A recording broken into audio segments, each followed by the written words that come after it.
손도끼로 팍팍 펜덱스입니다. 생고쿠 뽀개기 그 두 번째 영화로 찾아왔습니다. 이번에 리뷰할 영화는 1969년 영화 풍림화산입니다. 감독은 1905년생 이나가키 히로시입니다.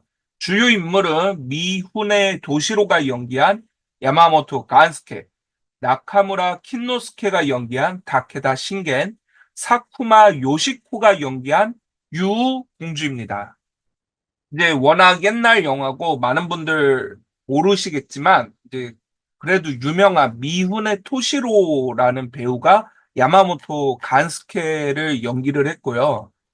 어, 구로사와 아키라 작품을 워낙 많이 찍었기 때문에 아실 분들은 아실 만한 굉장히 유명한 배우고 스타워즈 초창기에 이제 오비안 케노비랑 다스베이더 캐스팅을 거절한 배우로 유명합니다. 오비안 케노비 할래라고 했는데 거절하고 이제 그 다음에도 이제 조지 루카스가 너무너무 구로사 아키라 팬이니까 미우네 토시로 팬이기도 하고 해서 다스베이더라도 할래?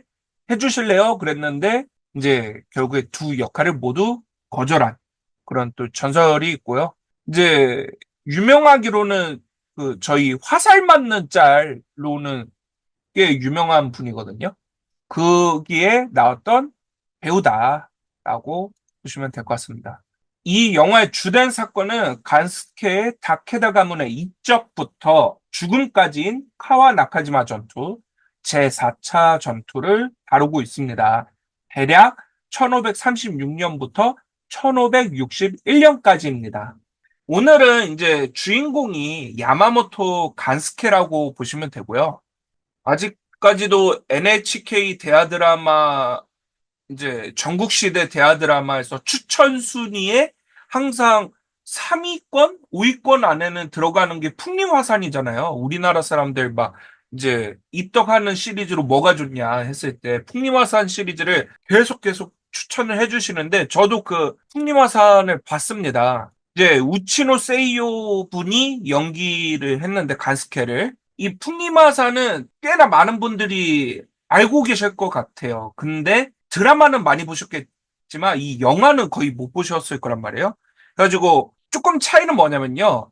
풍림화산 드라마가 조금 더 간스케 외의 인물들한테 비중이 꽤 나눠져 있는 편이에요. 그래서 다케다 신겐이나 사나다 유키타카라던가 좀 비중이 있는데 이 영화는 사실 2시간 45분이라서 엄청 길거든요. 심지어 중간에 인터미션도 있어요.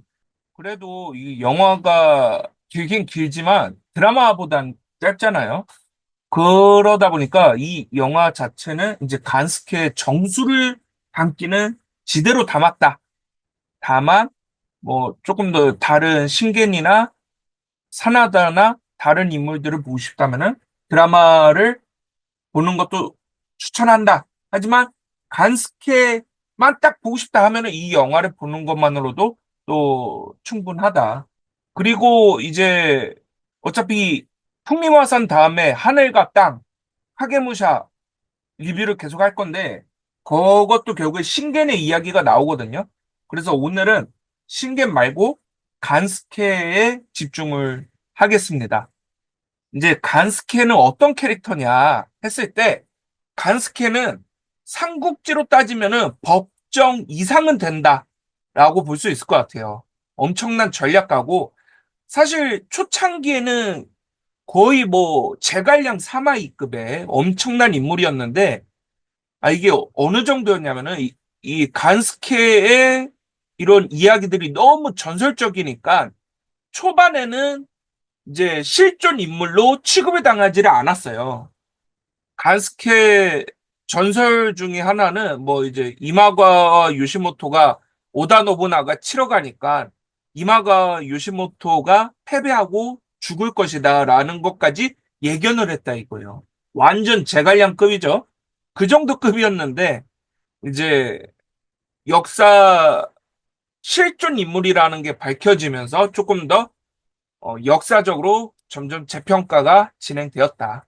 물론 이제 예전에 제가 기린이 온다 리뷰에서도 이야기한 것처럼 다케다 신겐이 주인공일 때는 간스케가 좀 더 멍청하고 간스케가 주인공일 때는 다케다 신겐이 좀 더 멍청하게 그렇게 연출이 되고 있습니다. 이 간스케라는 인물은 되게 재밌어요. 뭐냐면은 이 역사물에서 외모적으로 캐릭터성이 살아있는 인물은 흔하지가 않잖아요. 일반적으로 애꾸만 있어도 이런 역사물에서 굉장히 만화적인 외모인 건데 3대 애꾸라고 했을 때 중국의 하우돈, 우리나라에는 이제 궁예, 그리고 일본에는 뭐 애꾸하면 다테마 사무네도 있지만 간스케, 저한테는 간스케가 더 생각이 나거든요. 근데 이 애꾸에서 끝나는 게 아니에요.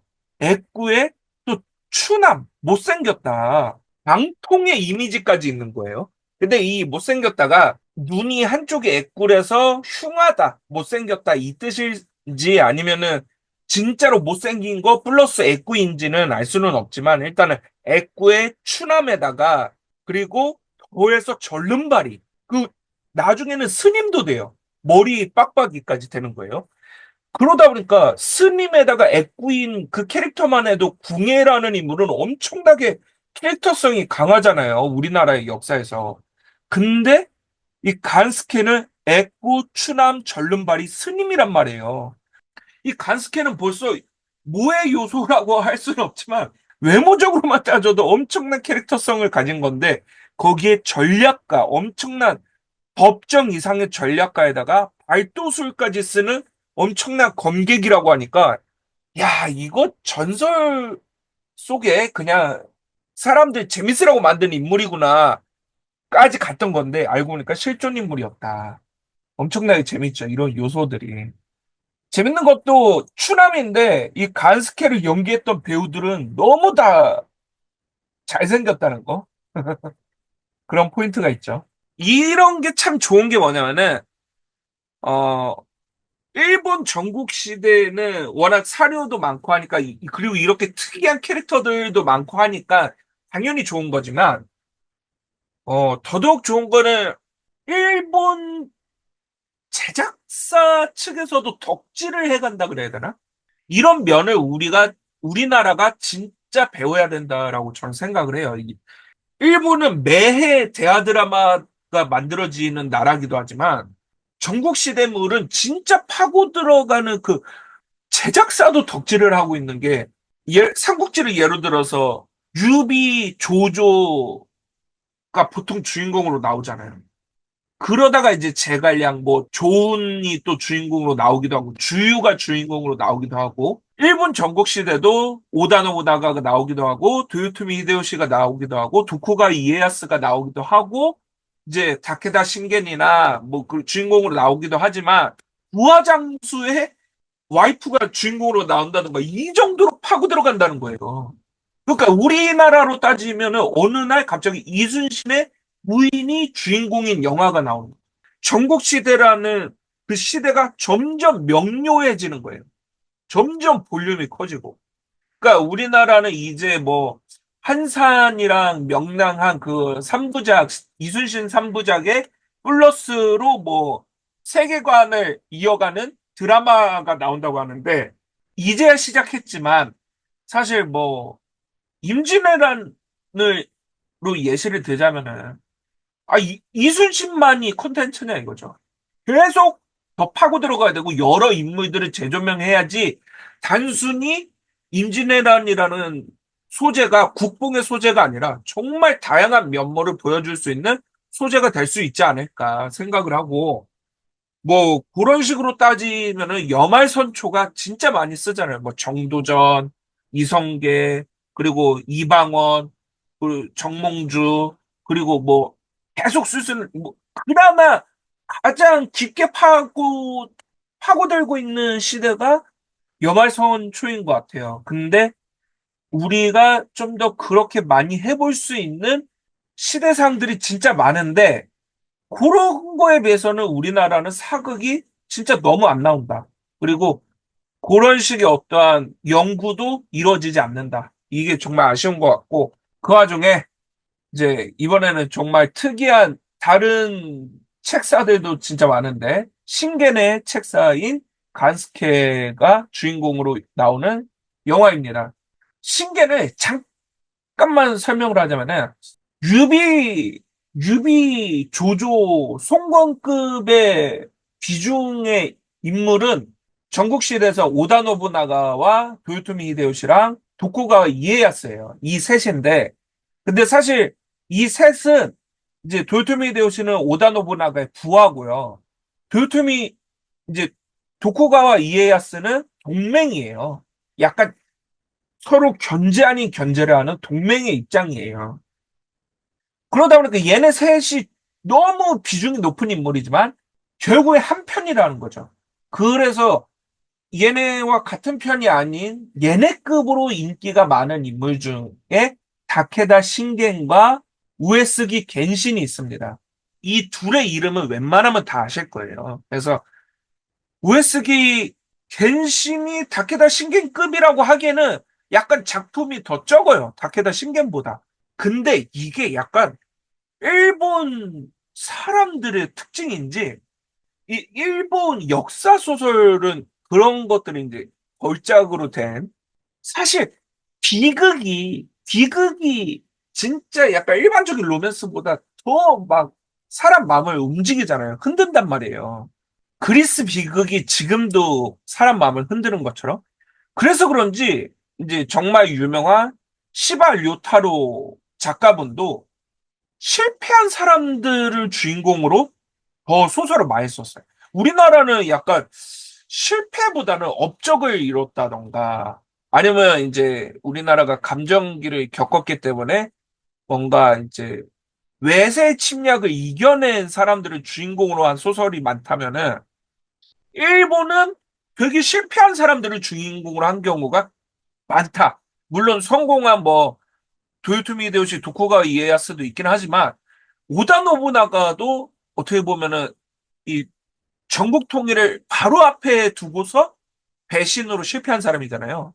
그런 사람이 주인공이기도 하고 이시다 미츠나리를 또 주인공으로 하기도 하고 또 이 풍리마산 소설을 쓴 이노우에 야스시 작가도 간스케를 주인공으로 했다는 거죠. 이 간스케도 어떻게 보면은 결정적인 전투, 카와나카지마 전투에서 실패를 한 게 이 간스케의 가장 유명한 업적이라고 해야 될지 그런 걸 한 말이에요. 그런데 그런 인물을 주인공으로 했다. 꽤나 재밌는 요소 아닌가 생각이 듭니다. 근데 이제 재밌는 건 이 영화는 드라마는 간스케가 확실히 애꾸로 나오는데 이 영화는 이 애꾸 분장은 좀 부담이 됐는지 애꾸는 아니고 눈 위에 흉터가 있는 정도로 만들었어요. 근데 이게 마지막에 재밌게 마지막 죽을 때 애꾸가 되거든요. 그래서 오히려 그런 포인트를 살리려고 애꾸가 아닌 걸로 했나?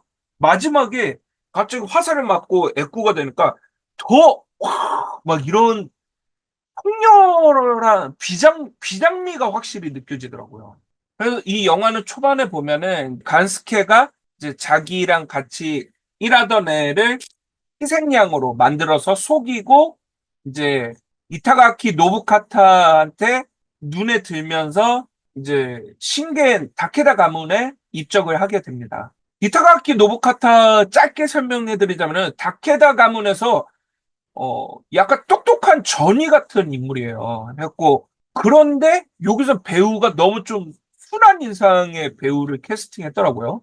그러다가 이제 절정의 카와나카지마 전투를 가기 전에 안스케의 이제 아주 비범함을 보여줘야 되잖아요. 그래서 스와 요리시게가 두 번이나 찾아오면서 결국에 한 번은 예의상 신겐도 한 번 스와 요리시게한테 인사를 하러 가야 되는 수밖에 없는데 아마 그거는 스와 요리시게의 배신일 거다, 음모일 거다라고 생각을 하고 신겐과 간스케는 스와 요리시게를 죽여버립니다. 다른 부하들은 전부 와 의리 있다, 멋있다, 능력 있다라고만 생각하는데 신겐과 간스케만이 저렇게 능력 있는 놈이 이런 식으로 한다는 거는 뭔가 뒤에 꿍꿍이가 있구나라고 하는 게 이게 보면 어찌 보면은 전국 시대식 사고다. 전국시대식 사고를 하는 사람만이 전국시대에서 살아남는단 말이에요. 근데 이 영화에서 그런 전국시대식 사고는 신겐과 간스케만이 한다. 아, 그리고 이제 영화를 보면서 디테일에서 좀 느낀 거는 저런 이제 과거 전쟁은 날씨와의 싸움이거든요. 뭐 지금도 사실 군생활을 하신 분들은 더위나 추위가 진짜 미치잖아요. 그 당시 정말 더위를 이기기 어려운데 그걸 고증하듯이 이제 일개 병사 아시가루들이 약간 반바지를 입고 있어요.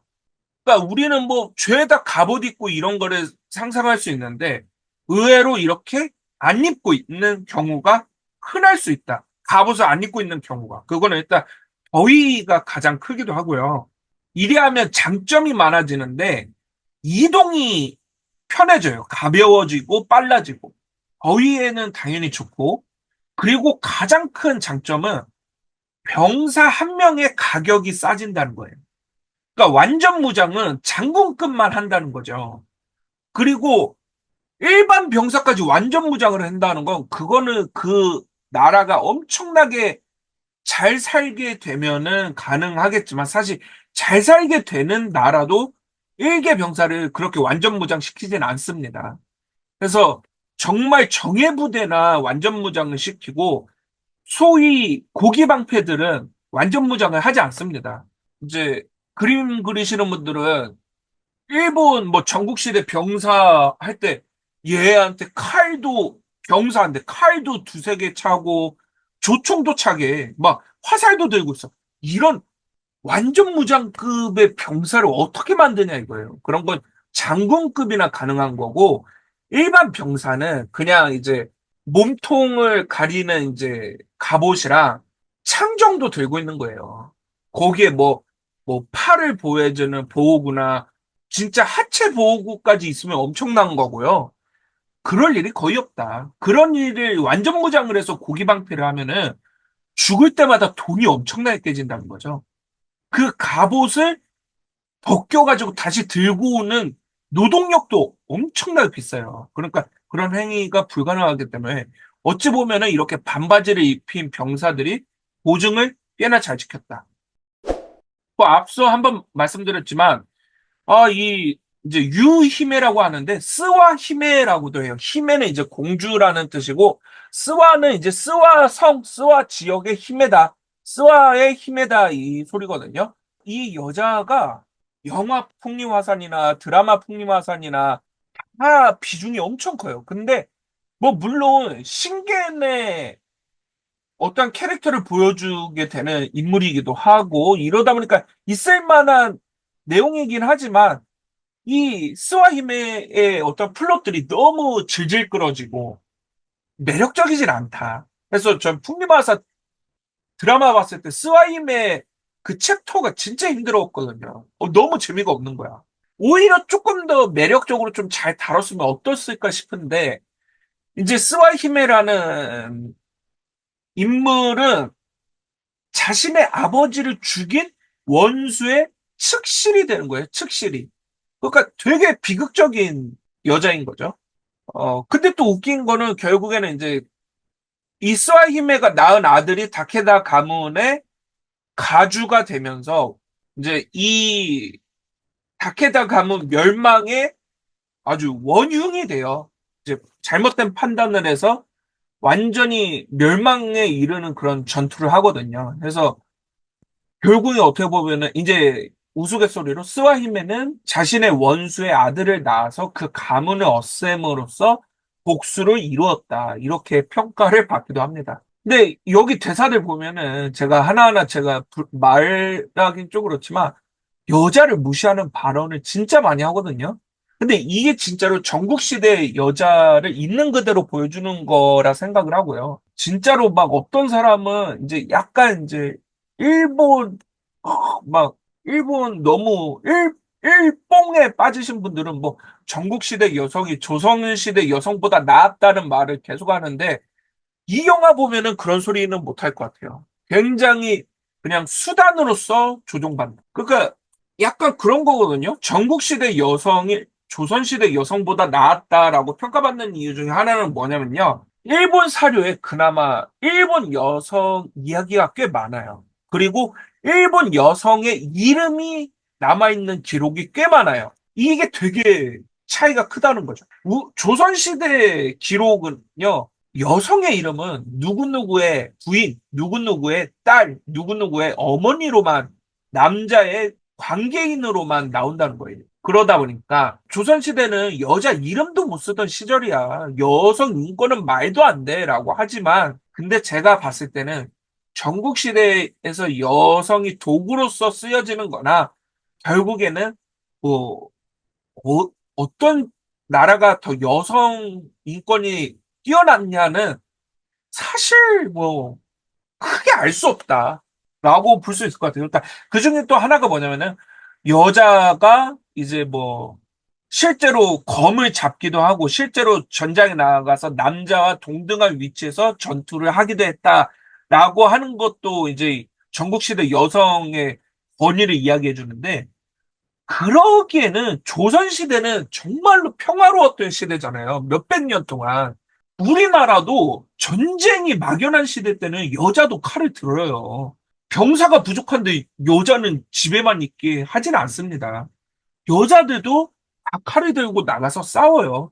그거는 이제 가야 여전사 유명하잖아요. 가야 여전사도 있고 신라도 당연히 여왕이 있고 여전사가 있고, 여군의 존재는 군사력이 부족해지고 전쟁이 막연해지면은 여자도 다 나가서 무조건 싸우게 됩니다. 이거는 전 세계 공통이에요. 그렇기 때문에 뭐 여자가 힘이 없어서 장군을 못했다, 뭐 이런 거는 절대 아니다.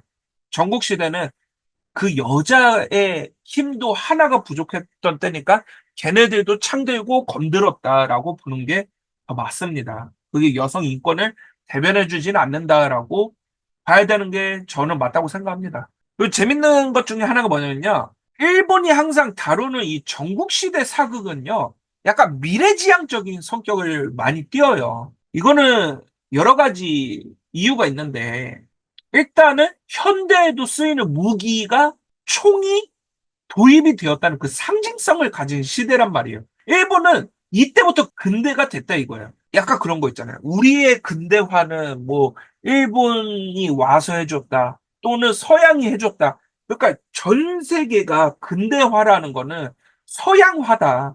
서양이 와가지고 아시아를 근대화시켜줬다. 이런 입장이 막연한데, 일본은 스스로가 근대화가 이루어졌다. 이미 근대화가 시작됐다.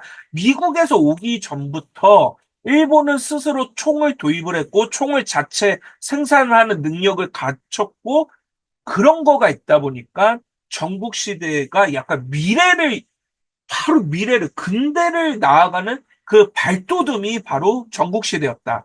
이게 이제 약간 일본 전국시대 사극이 미래지향적인 성격을 많이 띠는 것 중에 첫 번째 원인이 이거고, 이제 두 번째는 일본 사회가 현재 너무 이제 변화를 못하는, 억제되어 있고, 이런 답답함이 너무 크고, 근데 이런 발전적이고 자유분방하던 전국시대에 대한 어떤 낭만이 계속 이 전국시대를 미래지향적인 어떤 세상으로 만들고 있는 것 같아요.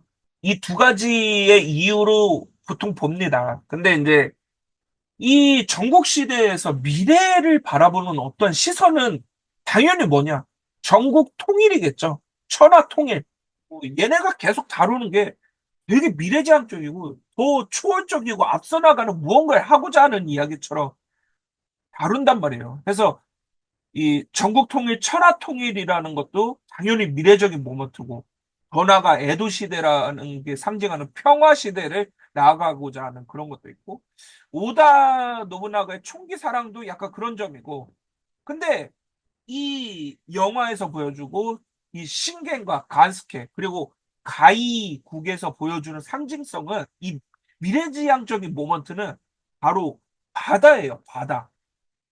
바다라는 이 소재가 이 간스케에서의 천하통일이고 간스케한테의 미래지향적인 코드예요. 그래서 이런 거를 이 영화는 굉장히 영상 언어로 잘 보여주고 있다. 재밌다. 이런 모먼트들, 이런 소재들 다 똑같은 미래지향을 이야기하지만 인물마다 그 미래지향을 보여주는 콘텐츠는 다르다라는 게 꽤나 재밌는 포인트입니다. 아, 스와히메 하나만 더 이야기하자면은, 이 스와히메는 경국지색에다가 나라를 위협하는 미모를 가진 그런 인물이거든요. 실제로도 역사 기록에 굉장히 미녀라고 되어 있대요. 진짜 이쁘다고 하는데, 근데 제 기준에는, 이건 죄송한 이야기지만, 드라마든 영화든 그 정도의 경국지색은 아니지 않나. 물론 일단 그 영화에서는 굉장히 유명한 배우분이 하신 걸로 알아요. 정확히는 모르지만. 그래도 만약에 스와히메가 추호 작품에서 또 나온다면은 진짜 경국지색인 배우분이 한번 해주시면은 좋겠다. 자, 그러면 이제 카와나카지마 전투 이야기를 드디어 본격적으로 해보겠습니다. 간스케의 삶은 결국에 이 4차 카와나카지마 전투를 향해서 달려가고 있던 건데, 웬만한 무라카미 요시키요까지 다 이겼어. 다 왔어, 이제. 그랬는데, 이 우에스기 겐신이라는 인물이 보통 내기가 아닌 거예요. 진짜 장난 아닌 거야. 그래서, 와, 이거 대박이다. 그래서 이게 4차 카와나카지마 전투잖아요. 이 앞에 1차, 2차, 3차가 있어요. 1차, 2차, 3차 있는데, 거기서 심지어 서로 며칠 대치만 하다가 안 싸우고 그냥 돌아간 적이 있어. 근데 심지어 어떤 정도냐면은, 우에스기 겐신이 먼저 그냥 돌아가.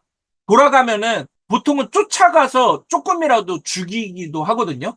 근데 어느 정도냐면은, 우에스기 겐신이 뭔 술수가 있겠지라는 생각으로 간스케가 건들지도 못해요. 그냥 돌아가는 거예요, 우에스기 겐신이. 이거 약간 그거잖아요. 삼국지에서 제갈량과 사마이의 싸움이잖아요. 서로 이제 수싸움을 너무 하니까 제갈량 아무것도 없어. 근데 사마이는 못하는 거야. 할 수 있는 것도 못하는 거야. 그냥 혼자 수싸움 하다가. 그러니까 이게 막 서로 싸우자고 모였는데 안 싸우고 서로 째려보기만 3, 4일 하다가 돌아가는 거야. 이 정도로 서로가 굉장했다. 서로의 수를 계속 읽고 해결하려고 하는 그런 진짜 고수와 고술들의 싸움이었다. 실제 역사서에 있는 거니까요. 이거는 실제 그렇게 싸웠대요. 그 엄청난 수준이었던 거죠. 신겐이 했던 걸 수도 있고 간스케가 했던 걸 수도 있는데 보통은 신겐도 간스케의 이상의 어떤 전략가였다라고 평가를 하긴 합니다. 그래서 그러다 보니까 이제 간스케가 성도 하나 지어요. 야, 여기다 성 하나 지어야 되겠다. 그래야지 쟤랑 좀 싸울만 하겠다. 심지어 웃긴 거는 뭐냐면요. 겐신이 병사가 더 적어요. 더 적은데도 마음대로 못 싸우는 거야. 그 정도로 상대의 술수가 예간 장난이 아니었다. 결국에 정말 재밌고 역사적인 전투, 카와나카지마 전투가 시작을 합니다. 재밌는 거는 우에스기 겐신이 신겐의 군대보다 더 뒤로 빠져서 산 정상으로 올라가요. 이 전쟁은 다 마찬가지지만 뒤를 내주면 안 되거든요. 뒤를 내주면 앞에서 쳐들어오면 이제 양각이래 가지고 무조건 불리해져요. 근데 왜 겐신이 아무리 산 위로 올라갔다고 하지만 뒤로 가게 놔뒀냐? 이거 미스테리다 하는데 제가 생각했을 때 그건 거야. 이제 제갈량이랑 사마이랑 수싸움 하듯이 사마이도 이제는 바보가 되잖아요. 어느 순간 막 문 열어놓고 악기 연주한다고 못 들어가잖아. 그러니까 신겐이 자기 뒤로 오는데도 걔를 못 건드는 거지. 산까지 올라가게 놔둬요. 산에 올라갔는데 간스케는 이제 야 산에 올라갔다는 거는 마냥 좋은 그건 아니거든요. 이제 우리가 게임에서 소위 하는 니가와 전술이 있잖아요. 니가와 켄시는 니가와를 할 정도의 사람이었던 거예요. 근데 산에 올라가서 이제 니가와를 하려고 했던 건가 싶어. 이거 잘 모르겠어요. 왜냐면은 마속을 다들 아시기 때문에 산에 올라가는 이 행위 자체는 꽤나 그 이상하단 말이야. 그래서 쉽지 않다. 고립이 될 수도 있고 산지에서 싸우는 게 그 지금 생각해 보면은 산에서 싸워서 조금 뭐 산이 가진 이점도 많은데요. 근데 마냥 산이 주는 장점만큼 단점도 있단 말이에요. 그런데 간스케가 이제 술수를 저 산에 올라갔을 때 제대로 한 방 때려야 되겠다 생각을 한 것 같아요. 저 새끼 제 산 올라갔을 때 게임 끝내야 되겠다. 더 기회가 안 올 수 있겠다. 해서 마침 이제 안개가 끼는 날, 안개가 끼기 시작, 이제 그 지역을 오래 사신 분들은 뭐 안개 자주 끼고 이런 거 잘 알잖아요. 그러니까 카나카지만 안개 낀다더라. 오케이. 안개 끼는 날, 안개 끼면 바로 출발한다. 해가지고 내일 안개 낄 것 같은데 이거 날씨 보니까 해가지고 이게 전설적인 딱따구리, 탁목조, 딱따구리거든요. 탁목조 전법이 나옵니다. 이게 일반적인 탁목조 전법이 뭐냐면요. 일반적인 전투를 보통 어떻게 하냐면은 소수의 별동대를 보내서 상대 미끼 작전을 쓰는 거죠. 해갖고 상대가 그 별동대를 따라오면은 이제 숨어있던 본대가 그 따라온 애들을 양각으로 잡아서 죽여버리는 거예요. 근데 이 탕목조 전법은 별동대가 본대예요. 그러니까 본대를 별동대 역할을 시키는 거야. 그래서 본대를 보내, 대군을 보내. 그러니까 18,000 있으면은 12,000 정도를 보내는 거야. 자기네는 6,000만 남아 있어. 12,000을 보내서 뒤로 보내가지고 이 켄신을 쳐가지고 켄신이 도망쳐 올 거 아니에요. 도망쳐 오는 애들을 이제 남아 소수지만 얘네가 본대가 되는 거죠. 떠난 애들을 별동대라고 하니까 이 소수의 본대가 마무리하는 역발상의 어떤 전략이에요. 그래서 탕목조 전법이다라고 이제 가스케가 딱 내놓은 거예요. 야 탕목조 하자 딱 이래가지고 탕목조 하자. 근데 상대는 누굽니까? 상대는 제갈량이었다. 아, 이거 엄청난 것 같아요. 켄신이, 신겐도 굉장한 평이 좋긴 하지만, 켄신은 진짜로 전쟁의 신이라고 불리기도 하거든요. 이 안개 꼈을 때, 켄신이 신겐의 두 대가 오겠지라고 생각을 이미 수를 읽고서는 안개 끼자마자 바로 내려갑니다. 신겐의 본대로. 얘네가 별동대를 빼냈을 거야. 별동대 빼서 산에 가고 있을 거야. 오케이. 그러면 본대는 수가 줄어들었겠지? 우리 바로 본대를 친다 하면서 안개 끼자마자 내려가는 거예요. 그러니까 켄실이 얼마나 이건 진짜 전쟁의 신이잖아. 이런 판단을 할 수 있다는 게 만약에 안 빠졌으면은 아까 말씀드린 대로 켄실의 부대가 더 적어요. 신겐이 부대가 더 크단 말이에요. 그 신겐의 부대를 대군을 소수로 가서 치겠다는 건데 이제까지 1, 2, 3차 그런 싸움 안 하겠다고 버티던 애가 무조건 별동대 뺐다라는 생각으로 지금 내려간 거란 말이에요. 야, 이거 엄청난 거잖아요. 근데 하나 더 얻어 걸린 거지. 이 탕목조는 심지어 본대를 적게 남겨놓는 전법이었다. 그러니까 켄신이 그것까지는 계산 못했을 것 같아. 그래도 별동대가 나왔다라는 것만으로도 계산을 했고 수가 줄었겠구나 하고서는 기습을 하자라고 해서 딱 간 거죠. 그래서 와, 이건 대박인 거거든요. 근데 여기서 설은 뭐냐면은 이 신겐 부대가 평소보다 밥을 더 많이 짓더라. 밥솥 연기 올라가는 수가 더 많았다더라. 그래가지고 켄신이 쟤네가 별동대 빼가지고 오겠지라는 걸 읽고서는 내려갔다라고 하는데 사실 이거는 이 밥솥 연기 올라가는 이거는 정말 어느 정도 수준이 되는 장군들은 다 아는 거예요. 그냥 삼국지에서도 나오는 이야기고 우리나라에서도 있는 이야기예요. 근데 이거를 간스케가 몰랐을까? 밥솥 올라가는 연기를 상대가 본다는 걸 몰랐을까? 간스케나 신겐이 그 정도 수준 같지는 않아요. 그러니까 이거는 제가 봤을 때는 좀 켄신을 띄워주기 위한 상대가 멍청이들이다 이렇게 깎아내리는 느낌 아니냐.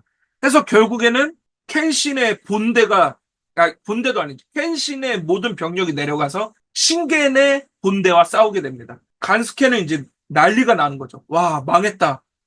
야, 우리 별동대 보낸 애들 언제 오냐? 그래서 이 영화에서도 계속 별동대만 찾아. 도착하지 않았는가? 아직 안 왔는가? 뭐 이런단 말이야. 근데 결국에는 이 본대가 시간이 한참 지나서 와서 켄신을 못 지르고 켄신이 내뺍니다. 근데 이 전투가 얼마나 이 사무라이 뽕의 전투가 뭐냐면요. 서양 애들은 그 사무라이의 할복을 엄청나게 좋아하잖아요. 그 정도의 충성심에 대한 게 없잖아. 그리고 끝까지 주군을 위해서 끝까지 싸운다 막 이런 거 있잖아. 근데 사실 이 전국시대를 공부해 보면은 순수하게 이득을 위한 완전히 우리나라에 비하면 완전히 서양적인 그런 돈으로 돌아가는 거란 말이에요. 충성심 같은 거 없어. 근데 그 죽더라도 싸우는 전투가 이 서양이든 뭐 우리나라든 남자들한테는 뒤질 때까지 싸우는 전투가 그 야성성을 이끌어내잖아요. 근데 그런 전투가 전국시대에서 가장 대표적인 전투가 바로 카와나카지마 전투다. 뭐냐면요, 보통은 이 군대가 승리했다 하는 거는 전멸을 시켰다가 아니에요. 30%만 죽여도 승리해요. 30%만 죽어도 도망치거든요. 100명 대 70명 됐는데 그 70명이 이기기가 어려워요. 그래서 30%만 죽어도 도망칩니다. 대부분의 군대는. 근데 이 카와나카지마 전투는 서로가 정확하진 않을 수도 있어요. 우에스기 켄신이 80%가 죽고요. 신겐이 70%가 죽어요. 그러니까 진짜 쥐도 빠꾸 없이 싸운 거야, 얘네들은. 그러니까 얼마나 이 사무라이, 야쿠자들 환장하지. 빠꾸 없는. 그래갖고 왜 이렇게 싸웠을까 싶기는 한데 이제 신겐의 입장에서는 뒤로는 강이 있으니까 도망치기가 애매한 거죠. 강이 있으니까 도망치다가 더 많이 죽거든요. 그리고 켄시는 어 이렇게 생각한 것 같아요. 아, 이 기회가 다시 안 온다. 지금 대군인 별동대가 없는 상황이잖아요. 그래서 끝까지 싸우자. 끝까지 싸워서 쟤네 죽이자. 해서 기회가 안 올 거라는 확신으로 계속 싸운 거 아닐까. 그런 생각이 듭니다.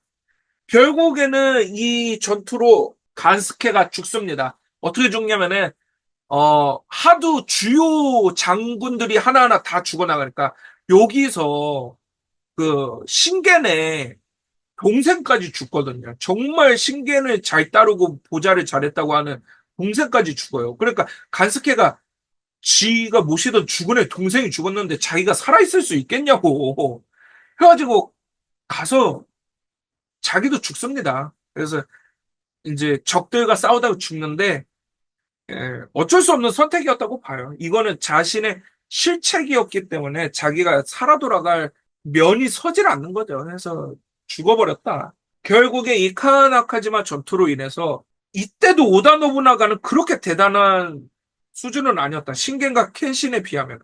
하지만 이 신겐과 켄신은 천하통일에 가장 가까운 사람들이었지만 이 둘이 용쟁 호투거든요. 우에스게의 용, 가이의 호랑이에요. 근데 이 용쟁 호투에서 용과 호랑이가 싸우다가 다 죽어나가서 결국에는 옆에 있던 오다 노부나가가 엄청나게 득을 많이 보게 됩니다.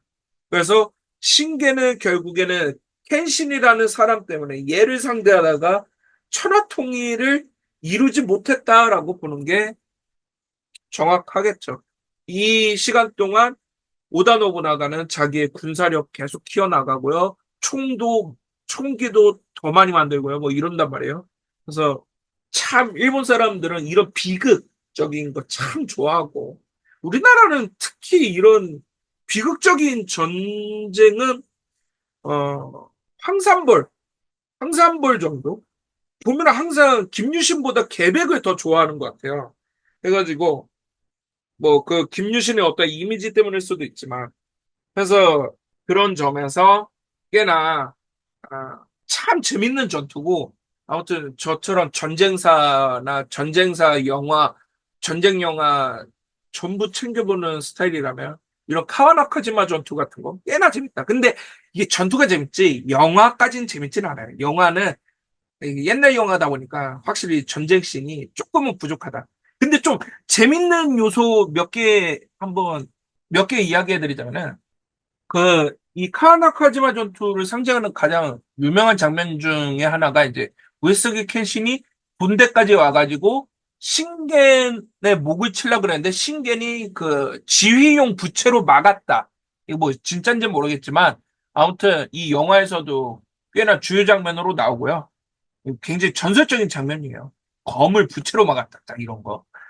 그리고 이게 오타치가 맞는지 몰랐는데 세 명이 들어서 휘두르는 검이 있어요. 이 영화가 또 그걸 고증했더라고요. 이거 실제로 존재하던 전략입니다. 실제로 존재하던 무기예요. 해가지고 이런 걸 또 연출을 했네. 꽤나 재밌게 봤습니다. 되게 재밌는 이야기인데 이 풍림하산도 좋아하고 이 카와나카지마 전투도 좋아하다 보니까 좀 신나가지고 너무 중구난방으로 떠들었던 것 같아요. 해가지고 그런 점이 조금 아쉽지 않나 싶고 대본 없이 하니까 이렇게 되긴 하는 것 같습니다. 근데 아무튼 재밌게 들어주셨으면 좋겠고 이번에도 좀 별점 한번 좀 이야기 드리자면은 어 3.5점 그리고 한 줄평은 실패와 죽음, 멸망이 주는 폭렬한 비장미. 이 비장한 최후를 일본 사람들 진짜 많이 좋아하는 거야. 그런 역사 극을 할 때 그런 걸 진짜 많이 만드니까. 이거 뭐전 세계가 좋아한다고 볼 수도 있는 거긴 하지만. 아, 예, 그래서 다음 영화는 1990년작 하늘과 땅입니다. 청과 지라고도 알려져 있고요. 이것도 카와나카지마 전투를 주제로 하고 있는데요. 요것도 다케다 신겐이 나오기는 하지만 우에스기 겐신이 더 주인공으로 나옵니다. 그래서 어떻게 보면은 이제 오다 노부나가, 도쿠가와 이에야스, 도요토미 히데요시급으로 인기가 많은 우에스기 겐신, 다케다 신겐의 이야기를 세 개의 영화로 지금 제가 풀어드리고 있는 건데 그 첫 번째가 풍리화산이었고요. 이제 다음 리뷰할 하늘과 땅에서 우에스기 겐신에 대한 이야기를 할 거고 그 다음 영화에서 전설적인 영화죠. 1980년작 하게무샤에서 다케다 신겐 이야기를 해보겠습니다. 다음 생고쿠 뽀개기도 큰 기대 바라겠습니다. 감사합니다. 오늘은 여기까지 하겠습니다.